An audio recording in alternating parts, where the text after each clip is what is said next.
গোটা দুনিয়াটাই পরীক্ষা। আল্লাহ যারে পছন্দ করে বেশি তার পরীক্ষাও। আসাদুন নাসি বালাআন আল আম্বিয়া। এই পৃথিবীতে আল্লাহ সবচেয়ে বেশি বালা মুসিবত দিয়ে পরীক্ষা করেছেন নবীদের। কারণ নবীরা আল্লাহর কাছে কম প্রিয় না বেশি প্রিয়? যেহেতু প্রিয় বেশি, পরীক্ষা। এজন্য মুমিনের উপর যদি পরীক্ষা আসে, মুমিনের উপর যদি অত্যাচার আসে, মুমিনের উপর যদি ধৈর্যের পরীক্ষা আসে, জেল জরিমানা আসে, মুমিন ওইটারে ভয় পায় না। মুমিন ভয় পায় একজনকে, চিল্লায় বলেন তিনি কে? কারণ আল্লাহর ঘোষণা ওয়ালা তাহিনু ওয়ালা তাহজানু। ঘোষণাটা কার? ভয় নাই, তোদের চিন্তা নাই। আনতুমুল আ'লাউনা ইন কুনতুম মুমিনিন। তোমরাই বিজয়ী হবা যদি মুমিন হও, যদি মুমিন হও। এজন্য ধৈর্যের পরীক্ষা দিতে হবে, আল্লাহর উপর তাওয়াক্কুল করতে হবে, অত্যাচার আর জুলুম আল্লাহর নামে সহ্য করে দিতে হবে। চিল্লায় বলেন ঠিক কিনা? কারণ মুসলিমের সাথে আল্লাহ তাকে মুসলিমের বদদুয়াকে বিশ্বনবী ভয় করতে বলেছেন। কারণ মুসলিমের বদদুয়ার মাঝে আর আল্লাহর মাঝে পর্দা থাকে। যারা দুনিয়ার বুকে জুলুম করে তাদেরকে ক্ষমতার মসনদ থেকে নামিয়ে দেয় কে? আর যারা মুসলিম হয়, যাদের রক্ত দিয়ে জমিন ভেজে, তাদেরকে জমিনের ক্ষমতা দিয়ে দেয় কে? আর যারা রক্ত ঝরায়, ইতিহাস বলে তারা শেষ পর্যন্ত প্রাণ আর জান নিয়ে পালাবার জায়গাটা পায় না। চিল্লায় বলেন ঠিক কিনা? এজন্য মুমিন খুব ভালো করে জানে, রাত্রি যত গভীর হয়, সুবহে সাদিকের সময় কাছে আসতে থাকে। গর্ভবতী নারীর পেটের জ্বালা যন্ত্রণা, ব্যথার পেইন যত বাড়ে, নতুন মেহমান আগমনের সময় কাছে আসতে থাকে। তেমনি ইসলামের পক্ষের শক্তির উপর যদি অত্যাচার, অনাচার, স্টিম রোলার বেড়ে যায়, এটা প্রমাণ করে ইসলামের বিজয়ের সময় কাছে আসতে শুরু করেছে। চিল্লায় বলো ঠিক কিনা? এজন্য রব্বুল আলামিন ডেকে বলেন, গোলাম লিয়াবলুয়াকুম আইয়ুকুম আহসানু আমালা। কে ভালো আমল করো, কে খারাপ আমল করে, এজন্য আমি জীবন মরণ তৈরি করেছি। চিল্লায় কোন ঠিক কিনা? এরপর আল্লাহ বললেন, ওয়ালাকাদ যায়্যানাস সামাআদ দুনিয়া বিমাসাবিহা ওয়া জাআলনাহা রুজুমান লিশ-শায়াতিন। সুবহানাল্লাহ বলেন, ওয়ালাকাদ যায়্যানাস সামাআদ দুনিয়া, I have beautified the closer sky with candles, with light and stars. আল্লাহ বললেন, আমি দুনিয়ার আকাশকে তারা দিয়ে সুশোভিত করেছি। আকাশে তারা আছে না নাই? এগুলো এমনি এমনি হয়েছে না? তৈরি করছে কে? বিশ্বাস হয়? কোন সন্দেহ আছে? এখন তো লাইটিং ফাইটিং এর যুগে তারার যে কি সৌন্দর্য আমরা বুঝি না। আমরা যখন ছোটবেলা গ্রামে যেতাম, রাতের বেলা তারার মেলা, কি সুন্দর, একটার চেয়ে একটা সুন্দর। শুকতারা, ধ্রুব তারা, সপ্তর্ষি মণ্ডল, 7টা তারার একটা চেইন আছে, চিনেন এগুলো? কি সুন্দর তারা! এগুলো তৈরি করে রেখেছে কে? প্রথম আকাশের মহাশূন্যকে আল্লাহ এই তারকা দিয়ে বিউটিফাই করেছেন। It's a candle. আল্লাহ সাজিয়ে রেখেছেন। আমরা খালি চোখে যেটা দেখি, এটা কিন্তু আকাশ না, এটা প্রথম আকাশ নয়। প্রথম আকাশ যে কত দূরে আমেরিকার নাসার বিজ্ঞানীরাও জানে না। এর অনেক অনেক অনেক উপরে প্রথম আকাশ। এরপরে দ্বিতীয় আকাশের মহাশূন্যের স্তর শুরু, এরপরে দ্বিতীয় আকাশ, তারপরে তৃতীয় আকাশের মহাশূন্যের স্তর শুরু, তারপরে তৃতীয় আকাশ। একটার চেয়ে আরেকটা বড়। প্রথম আকাশের চেয়ে দ্বিতীয় আকাশ কত বড় বলি? আপনার হাতের আংটিটা যদি সাহারা মরুভূমিতে আপনি ছুঁড়ে ফেলে দেন, পুরো মরুভূমির তুলনায় আংটি যত ছোট, আল্লাহর দ্বিতীয় আসমানের তুলনায় আল্লাহর প্রথম আসমানটা ঠিক তত ছোট। একটার চেয়ে একটা বড়, একটার চেয়ে একটা বড়। সূর্য দেখে আমরা অবাক হয়ে যাই। 9,30,00,000 মাইল দূরে, এই পৃথিবীর চেয়ে 13 লক্ষ গুণ বড়। এটার সানশাইন, আলো আসতে পৃথিবীতে 8 মিনিট 18 সেকেন্ড লেগে যায়। আমরা মনে করছি সূর্যই বড়।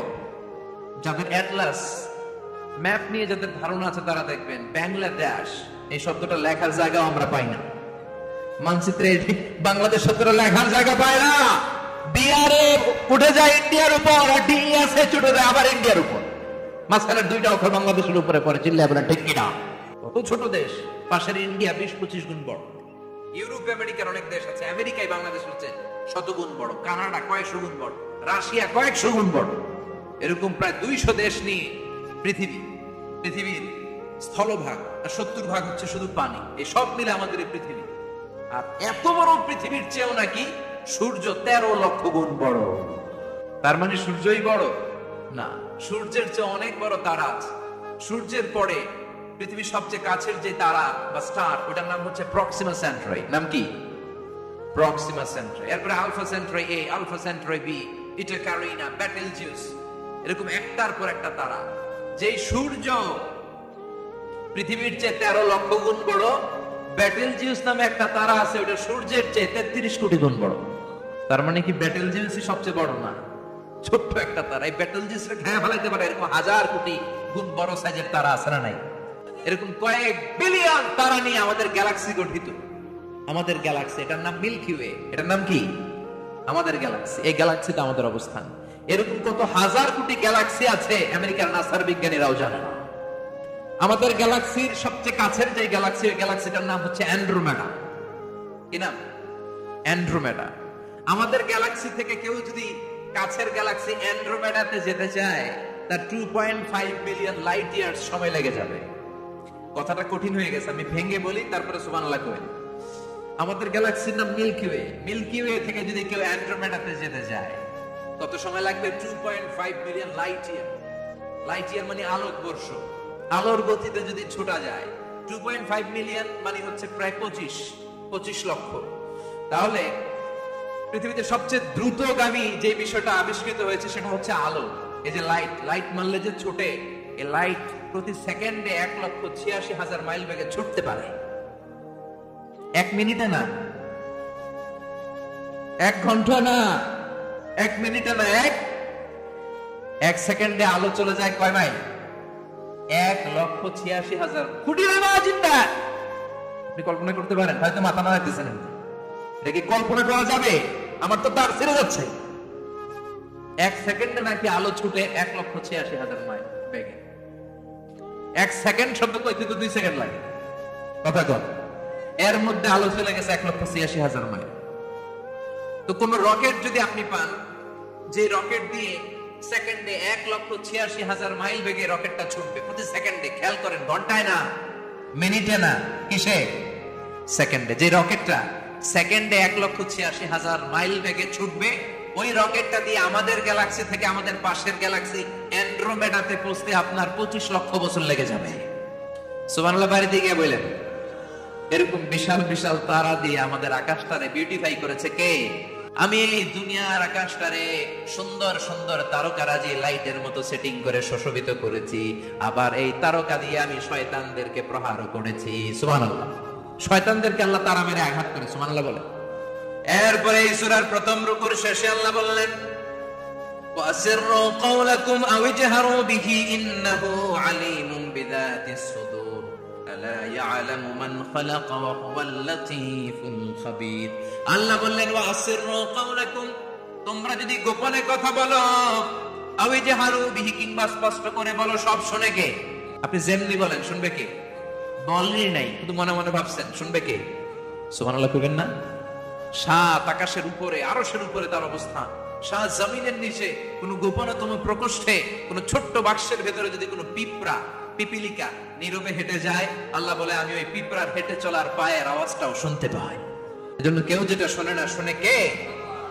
এরপর আল্লাহ বললেন, হুয়াল্লাযী জাআলা লাকুমুল আরদা যালুলান ফামশু ফি মানাকিবিহা ওয়া কুলু মির রিজকি ওয়া ইলাইহিন নুশুর। সুবহানাল্লাহ বলেন। আল্লাহ ডেকে বললেন, গোলাম, তোমাদের জন্য জমিনটারে আমি বিছানা বানিয়েছি। আল্লাযী জাআলা লাকুমুল আরদা ফিরাশা, জমিনটারে বিছানা বানিয়েছে কে? এই বিছানার মতো সমতল জমিন দিয়ে তোমরা হেঁটে বেড়াও, চলে বেড়াও, হেলে দুলে পড়ার সুযোগ নাই, ঠিক কিনা? এই যে মাইথের দিয়ে আর আজকের যে ময়দান, এটা যদি বিছানার মতো সমান না হয়তো বসতে পারতেন?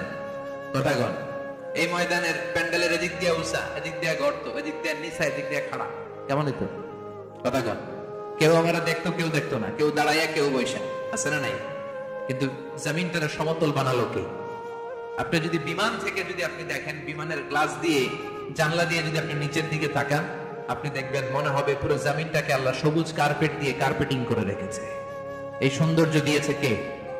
আবার রব্বুল আলামিন বলেন, জমিনটারে সমান দেখে, কার্পেটিং দেখে মনে করো না তোমরা বেঁচে গিয়েছো।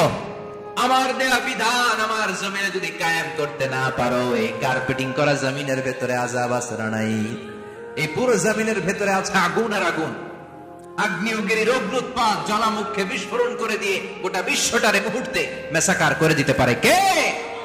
এজন্য আল্লাহ ডেকে বললেন, গোলাম, أأمنتم من في السماء أن يخسف بكم الأرض فإذا هي تمور তোমরা কি ভেবেছো নাকি বেঁচে যাবা আমি চাইলেই পুরো জমিনটারে কাঁপিয়ে দিতে পারি আইয়াখসিফা বিকুমুল আরদ খাসাফ মানে ল্যান্ডস্লাইড খাসাফ মানে কি ল্যান্ডস্লাইড ভূমিধস ভূকম্পন আর্থকোয়েক আছে না নাই বাংলাদেশে তো ভূমিকম্প হয় না না টের পাইছেন মাঝে মাঝে মাঝরাতে হয় না 3টার দিকে নিজেই দৌড় দিব না বাচ্চারা লইয়া দৌড় দিব লুঙ্গি পইরা দৌড় দিব না লুঙ্গি সারা দৌড়াবো এই ভূমিকম্প আছে না নাই আল্লাহ বলে মনে করো না জমিনটা সমতল কার্পেটিং করে দিয়েছি এই কার্পেটিং এর ভিতরেও আগুনের দলা আছে না নাই আবার আল্লাহ বললেন আমিনতুম মান ফিস সামাই আইয়ুরসিলা আলাইকুম হাসিবা নিচে জান্নি কার্পেটিং করা জমিনের ভিতরে অগ্নুৎপাত রেখে দিয়েছি মাথার উপর থেকে আযাব দেওয়ার সুযোগ আছে না নাই চাইলে আল্লাহ অগ্নি বৃষ্টি দিতে পারে আগুন বৃষ্টি দিতে পারে ঠান্ডার বজ্রপাত দিতে পারে আপনারা লূত আলাইহিস সালামের কওমের নাম শুনেছেন তারা হোমোসেক্সুয়ালিটি সমকামিতা করত ফলে আল্লাহ তাআলা বিশাল এক চিৎকার মেরে সাইয়েদনা জিবরাইলের মাধ্যমে পুরো জমিনটা শেষ করে দিলেন ফাজআলনা আলিয়াহা সাফিলাহা ওয়া আমতারনা আলাইহিম হিজারাতাম মিন সিজ্জিল তাদের অপকর্মের কারণে জর্ডানের ওই এলাকাটাকে আল্লাহ বললেন জিবরাইল এলাকাটারে হাতে তুলে নে আকাশের উপরে তুলে পুরো এলাকা সহ মানুষ সহ জমিনের মধ্যে গেড়ে দে জমিনের নিচের মাটি উপরে নিয়ে গেল কে উপরের মাটি নিচে নিয়ে গেল কে পুরো জায়গাটা এখন ডেড সি হয়ে গেছে কি সি ডেড সি নাম শুনেন নাই বোধহয় আজকে শুনে রাখেন এটারে বলে মৃত সাগর এটা গজবের জায়গা ওখানে মানুষও ডুবে না লবণের ডেনসিটি সল্টের ডেনসিটি এত হাই এই পানির মধ্যে এত গজব এর মধ্যে কোনো মাছ জন্মায় না চিংড়ি জন্মায় না কাঁকড়া জন্মায় না ব্যাঙ হয় না শ্যাওলা হয় না কিচ্ছু বাঁচে না যে আল্লাহ জর্ডানের এলাকাটারে ধ্বংস করে দিল ওই আল্লাহ আজও আছে না নাই এই জন্য নিজ দিয়ে তিনি যেমনি আযাব দিতে পারেন ভূমিকম্প দিতে পারেন জলোচ্ছ্বাস দিতে পারেন উপর থেকে তিনি শিলাবৃষ্টি দিতে পারেন কি পারেন না মাইথার দিয়ে কখনো শিলাবৃষ্টি হয়েছিল হ্যাঁ ফসল ক্ষেত শেষ করে দেয় না ছাগল টাগল মরে যায় ছাগল যদি ইয়েতে থাকে ক্ষেতের মধ্যে বড় শিলা মাথায় পড়লে শেষ মানুষও শেষ টিনের তালও শেষ কথা কর এরপরে আল্লাহ যদি উল্কা বৃষ্টি পাঠায় উল্কা যদি পড়ে কই যাবেন কোথায় যাবেন আপনি উল্কা চিনেন মহাশূন্যে বিশাল পাথরের খন্ড ঘর্ষণ খেয়ে পৃথিবীর ভিতরে ঢুকে যায় এই পৃথিবীতে সবচেয়ে বড় উল্কাপিণ্ড পড়েছে সাউথ আফ্রিকা সাউথ আফ্রিকার একটা সিটি আছে হোবা সিটি এই হোবা শহরে 60 মেট্রিক টন ওজনের একটা উল্কা পড়েছিল যেখানে পড়েছে পুরো জায়গাটা বিশাল খাদ হয়ে গিয়েছে এরকম একটা উল্কা যদি এখানে পড়ে আজকে বাঁচার উপায় আছে যে বিল্ডিং এ আমরা থাকি রাতের বেলায় ঘুমাই আর দুম্মা চলে ধুম দেখি রাতে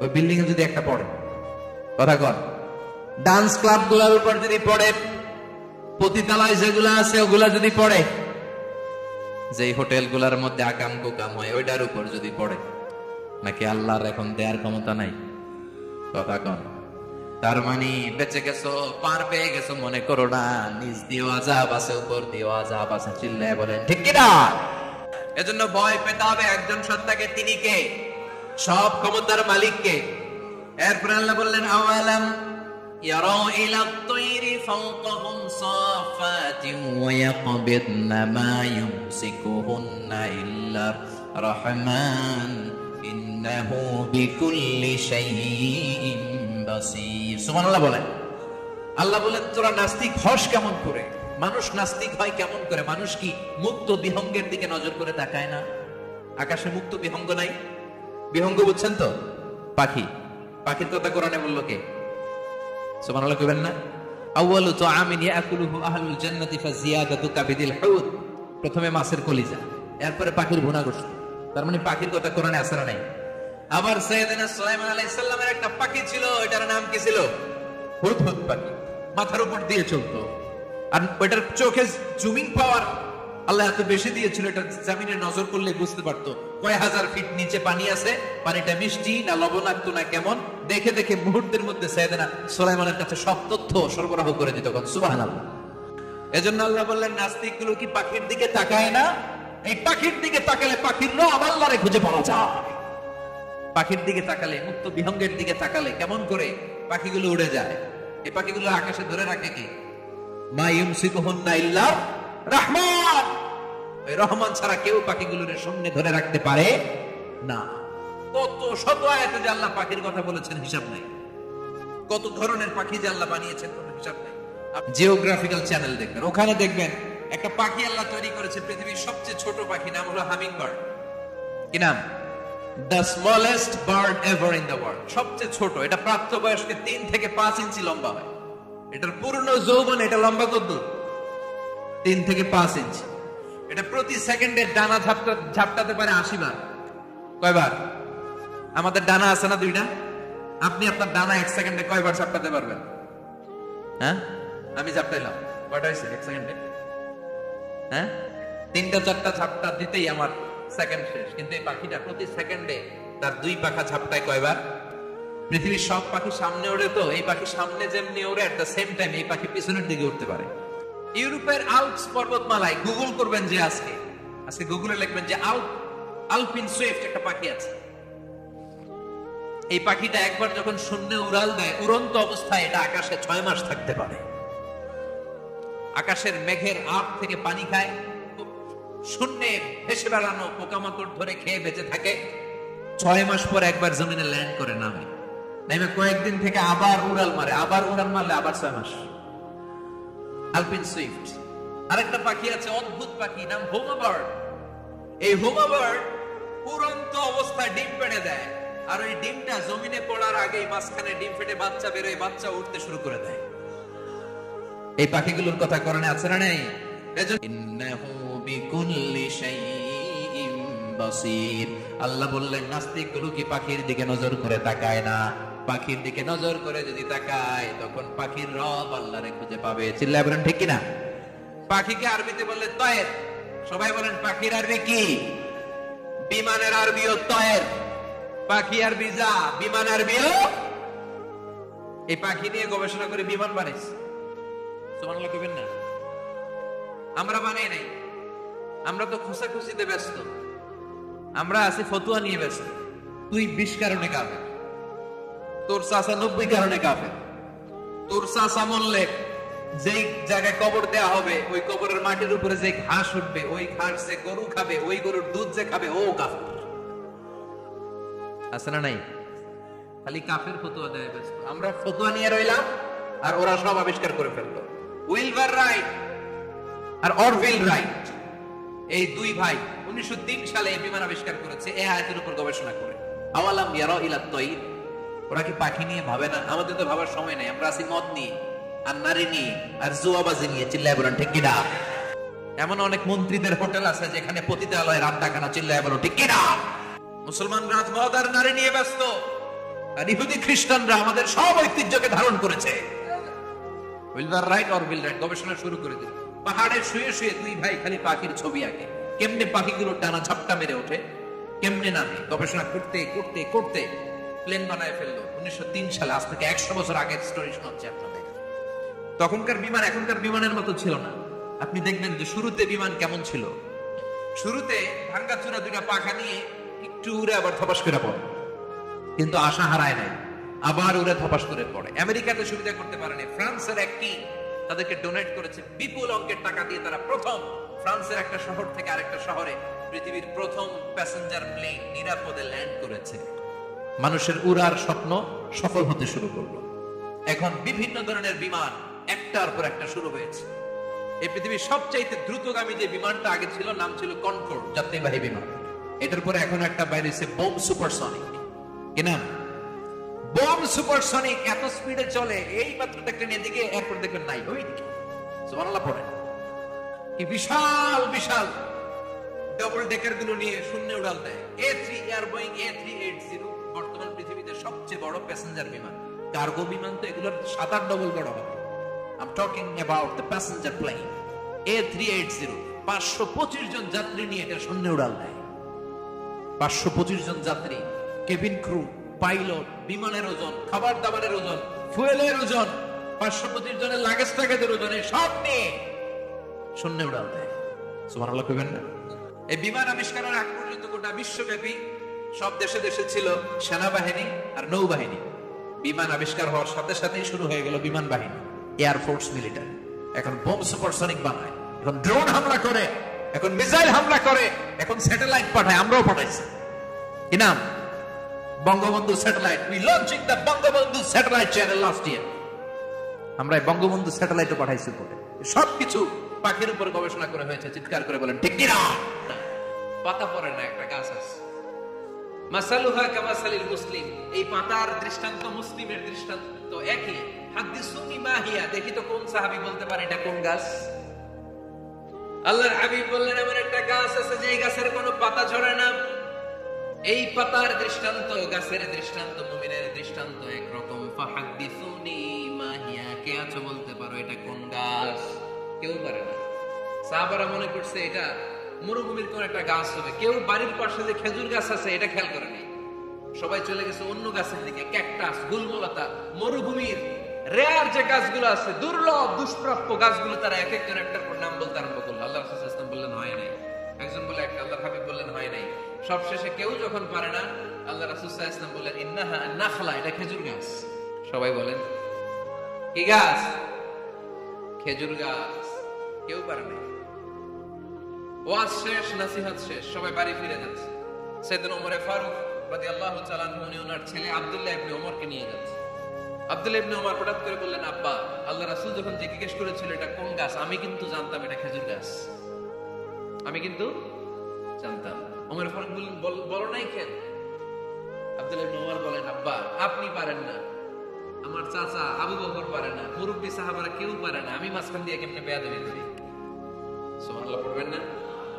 ওমর ফারুক বললেন, বলো কি? তুমি যদি আজকে বিশ্বনবীর সামনে উত্তরটা দিতে পারতা, আমার ছেলে উত্তর দিতে পেরেছে এটা যেন আমার বুকটা এত বড় হয়ে যেত। ও আব্দুল্লাহ, কেন তুমি বললে না? আজকে কেউ প্রশ্নের উত্তর করতে পারে নাই, তুমি যদি বিশ্বনবীর সামনে দাঁড়িয়ে প্রশ্নের উত্তর করতে পারতা, আমার বুকটা এত বড় হয়ে যেত। কেন বললা না? তুমি বললে আমি বড্ড খুশি হয়ে যেতাম। সুবহানাল্লাহ পড়ে। তার মানে মাঝে মাঝে জুনিয়ররা সিনিয়রদেরকেও হার মানায় দেয়, এরকম আসরা নাই। এজন্য পরামর্শ করবেন, অবশ্যই পরামর্শ করবেন। সাইয়েদনা ওমর ফারুক যখন খলিফা, তিনি মুরব্বীদের মিটিং এ একটা ছোট্ট বাচ্চাকে রাখেন। অল্প বয়স্ক এক সাহাবী, কয় সাহাবীর নাম আব্দুল্লাহ ইবনে আব্বাস রাদিয়াল্লাহু তাআলা। মুরব্বীরা মনে কষ্ট পেলেন, কিরে এই ছেলের সমান নাতি আছে আমার ঘরে, আমার নাতি আছে এই ছেলের সমান, এই ছেলেকে কেন রাখে?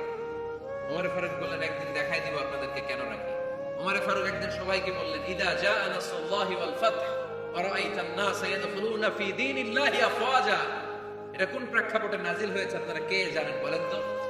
এক সাহাবী বললে, এই সূরা দ্বারা বোঝানো হয়েছে আমাদের যখন বিজয় অর্জিত হবে তখন যেন আমরা বেশি বেশি আল্লাহর প্রশংসা করি। ওমর ফারুক বললেন, উত্তর হয় নাই। আরেক বয়স্ক সাহাবী বললেন, আমাদেরকে রব্বুল আলামিন বড় বড় শহর বিজয়ের ব্যাপারে আদেশ দিয়েছে, এই সূরা দ্বারা আমি এটা বুঝেছি। ওমর ফারুক বললেন, হয় নাই। কেউ যখন উত্তর করতে পারে না, ওমর ফারুক বললেন, ও আব্দুল্লাহ ইবনে আব্বাস, তুমি এই সূরার ব্যাপারে কি জানো? আব্দুল্লাহ ইবনে আব্বাস বলেন, হুয়া আজালু রাসূলিল্লাহ, এই সূরা দ্বারা বিশ্ব নবীর আগাম মৃত্যুকে বোঝানো হয়েছে। ইদা জাআ নাসরুল্লাহি ওয়াল ফাতহ, নবী হে যখন বিজয় আসবে, আল্লাহর পক্ষ থেকে সাহায্য আসবে, ওয়া রাআইতান নাসা ইয়াদখুলুনা ফি দীনিল্লাহি আফওয়াজা, আপনি দেখবেন দলে দলে বানের পানির মতো লোকজন কালিমার ছাতার নিচে প্রবেশ করতেছে। তো সবাই যখন কালিমা পড়ে মুসলমান হয়ে যাবে, সবাইকে মুসলমান বানানোই ছিল বিশ্বনবীর মিশন। মিশন যখন কমপ্লিট, নবী থাকার পৃথিবীতে আর দরকার নাই। এই সূরা দ্বারা আল্লাহ বুঝিয়েছেন বিশ্বনবী পৃথিবীতে আর বেশি দিন বেঁচে নাই। চিল্লায় বলেন ঠিক কিনা? ওমর ফারুক ডেকে বললেন, আব্দুল্লাহ মারহাবা, মারহাবান বিকা ইয়া আব্দুল্লাহ ইবনে আব্বাস। ও আব্দুল্লাহ ইবনে আব্বাস, মাশাআল্লাহ তাবারাকাল্লাহ, কেউ সঠিক উত্তর না দিতে পারলেও তুমি সঠিক উত্তর দিয়েছো। তুমি এই সূরার ব্যাপারে যতটুকু জানো আমিও জানি ততটুকু। পড়েন সুবহানাল্লাহ। তুমি সঠিক উত্তর দিয়েছো। এই হাদিসগুলো প্রমাণ করে মাঝে মাঝে জুনিয়ররা সিনিয়রদেরকেও হারিয়ে দেয়। চিল্লায় বলেন ঠিক কিনা? এজন্য মাঝে মাঝে বাচ্চা ছেলেদেরও পরামর্শ দরকার আছে না নাই? ঘরে সুখ নাই, শান্তি নাই, কারণ পরামর্শ করেন না তো। আব্বা আমার পরামর্শ নেন, স্ত্রীদের পরামর্শ নেন, ছেলে মেয়েদের পরামর্শ নেন। গুরুত্বপূর্ণ সিদ্ধান্ত নেওয়ার আগে পরামর্শ করে সিদ্ধান্তগুলো নেওয়ার দরকার আছে না নাই? তাহলে সুখী, সমৃদ্ধ, আলোকিত একটা পরিবার গড়ার 8 নম্বর পয়েন্ট হচ্ছে একটা ফ্যামিলি লাইব্রেরি। প্রত্যেকটা ঘরে আমরা এই সিদ্ধান্ত যেন নেই যে আমাদের প্রত্যেকের ঘরে আমরা যেন ছোট্ট করে একটা পাঠাগার বানাই। ওখানে যেন বিভিন্ন ধরনের বই, বিভিন্ন ধরনের বইয়ের কালেকশন রাখি। বই কিনুন, বই পড়ুন, প্রিয়জনকে বই উপহার দিন। বই কিনে কেউ কোনোদিন দেউলিয়া হয় নাই, ঠিক কিনা? পড়তে রাজি আছেন তো? এই যে কোরআনের বঙ্গানুবাদ পাওয়া যায় না এখন, কথা বলেন। স্মার্টফোন আছে কার কার দেখি? হ্যাঁ, কারা কারা স্মার্ট দেখি? হাজার হাজার স্মার্ট, মাশাআল্লাহ। এই স্মার্টফোনের ভেতরে আল কোরআন নামে বাংলায় কোরআনের একটা অ্যাপস পাওয়া যায়, কথা বলেন, পাওয়া যায় কি যায় না? আজকে থেকে এই অ্যাপসটা ডাউনলোড করে প্রতিদিন 1 আয়াত 2 আয়াত 3 আয়াত করে পড়া শুরু করে দেন। বাঁচতে হলে পড়তে হবে, বাঁচতে হলে জানতে হবে, ঠিক কিনা? এই স্লোগান আমাদেরকে শেখায়। এই স্লোগান তো আল্লাহ, এই স্লোগান দিয়েই তো আল্লাহ কোরআন শুরু করছে। ইকরা বিসমি রাব্বিকাল্লাযী খালাক। বাঁচতে হলে জানতে হবে, বাঁচতে হলে পড়তে হবে, পড়ার কোনো বিকল্প নাই। আওয়াজ করে বলেন ঠিক কিনা? সুজানগরের রায়েরা, মোবাইলের অ্যাপসের ভিতরে আমরা কোরআন রাখতে রাজি আছি তো সবাই? হাদিসের অ্যাপস ডাউনলোড করতে রাজি আছি তো? বাস রাজি আছি, ডাউনলোড করে রাখা দেবো, আর কেউ পড়বো না নাকি? হ্যাঁ, প্রতিদিন একটা আয়াত হলেও যেন আমরা পড়ি। আল্লাহ যা বলা দরকার সব বলে দিয়ে গেছে, নতুন করে আর কিছু বলবে না। আমরা যেন পড়াশোনা করি, আমরা যেন একটা পাঠাগার বানাই। আবারও কখনো আসার সুযোগ হইলে আমি জিজ্ঞেস করবো, যদি আমার মনে থাকে যে আপনাদের পাঠাগার আছে কার কার করে, সেদিন সবার হাত তুলতে হবে। এমনি পারা যাবে তো? আল্লাহ তুমি তৌফিক দাও। কয়টা গেল? ঘরে সুখ শান্তি ফিরে আনার 9 নাম্বার খুব জরুরি একটা পয়েন্ট, সেটা হচ্ছে ফ্যামিলি মেম্বারসদের মধ্যে মিউচুয়াল রেসপেক্ট লাগবে, পারস্পরিক শ্রদ্ধাবোধ। কেউ কারো দোষ খোঁজা যাবে না, কিন্তু আমরা দোষ খোঁজায় ব্যস্ত, ঠিক কিনা? ইগো ইগো ইগো আমাদেরকে শেষ করে দিল। ইগো প্রবলেম আছে না নাই? বৌমা শাশুড়ির দোষ খোঁজে, শাশুড়ি দোষ খোঁজে বৌমা। এগুলো আমাদের এলাকায়, সুজানগরে নাই। হ্যাঁ, আছে আছে আছে। ফ্যামিলিটা জাহান্নামের টুকরা হয়ে গেছে। বউ শাশুড়ি দেখতে পারে না, শাশুড়ি বউ দেখতে পারে না, আছে না নাই? বয়স যখন 3-4 তখন তোমার আমি মা ডাকছি, এই মা ডাকটা শোনার জন্য তুমি এত কষ্ট করছো। আর আরেকবারের মাইয়া এই ঘরে আইসে তোমার মা ডাকা শুরু করছে। যেই মেয়েটা তোমারে মা ডাকে সে আমার আপন হবে না কেন? মা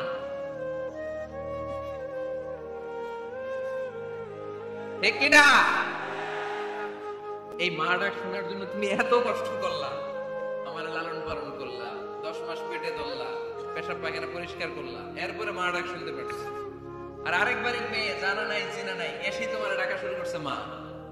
তো যে আমার মারে মা ডাকে তার স্থান তো আমার কলিজায়, ঠিক কিনা?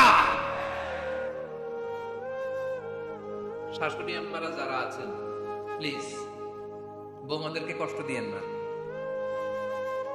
অনেক শাশুড়ি আছে পান থেকে চুন খসলে রেগে যায়, পদে পদে স্ত্রীর ভুল ধরে, বউয়ের ভুল ধরে, আছে না নাই?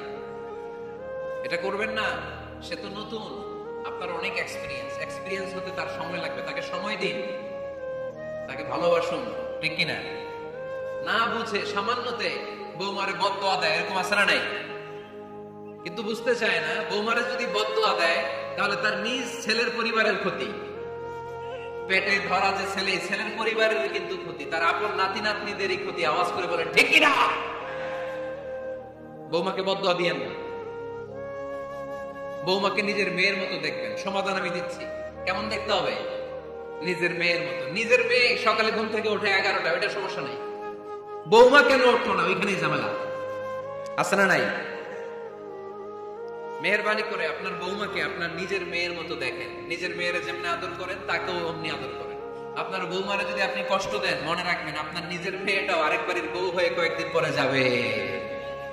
আপনি যা যা করবেন আপনার মেয়েকেও তারা ওই রকম কষ্ট দিয়ে বাড়িতে ফিরিয়ে দিবে। চিল্লায় বলেন ঠিক কিনা? খবরদার, টিট ফর ট্যাট। ইটটি মারলে পাটকেলটি খেতে হয়। এজন্য শাশুড়ি আম্মা জানারা যারা আছেন, বৌমার সাথে খারাপ আচরণ করবেন না মেহেরবানি করে। তাকে আপনি কষ্ট দিলে আপনার নিজের মেয়েটাও আরেক বাড়ির বৌমা হবে, সেও ওই বাড়িতে এই কষ্টগুলো ভোগ করবে। এগুলো যখন আপনি শুনবেন তখন আপনার চোখ দিয়ে পানি পড়বে কি পড়বে না? পড়বে। এবার আসেন বৌমার কথা বলি। বৌমা যারা আছেন মেহেরবানি করে, বৌমা যারা আছেন মেহেরবানি করে আপনার শাশুড়ি আম্মাকে নিজের মায়ের জায়গায় রাখবেন। আপনার বাড়ি ছেড়ে নতুন বাড়িতে আসছেন, তো এটাই তো আপনার বাড়ি। আপনার মা রেখে দিয়ে নতুন মা পাইছেন, এটাই তো আপনার মা। তো ওনাকে মায়ের জায়গায় বসাতে আপনার সমস্যাটা কোথায়? বৌমারা খেয়াল রাখবেন, আপনি আপনার শাশুড়ির সাথে যে আচরণটা করতেছেন, আপনার শেষ বয়সে আপনার ছেলের বিয়ে দেওয়ার পরে যে বৌমাটা আসবে, ওই আচরণই আপনাকে ফিরিয়ে দিবে। The nature has its own return. প্রকৃতির একটা মাইর আছে, এটা শেষ মাইর, এটা শেষ খেলা। প্রকৃতির খেলা বড় খেলা। আপনি আপনার শাশুড়ির সাথে যে আচরণ করবেন, আপনার শেষ বয়সে আপনি একদিন শাশুড়ি হবেন, এটা মাথায় রাখবেন। ওই আচরণই আপনি ফিরে পাবেন। আওয়াজ করে বলতে হবে, ঠিক কিনা?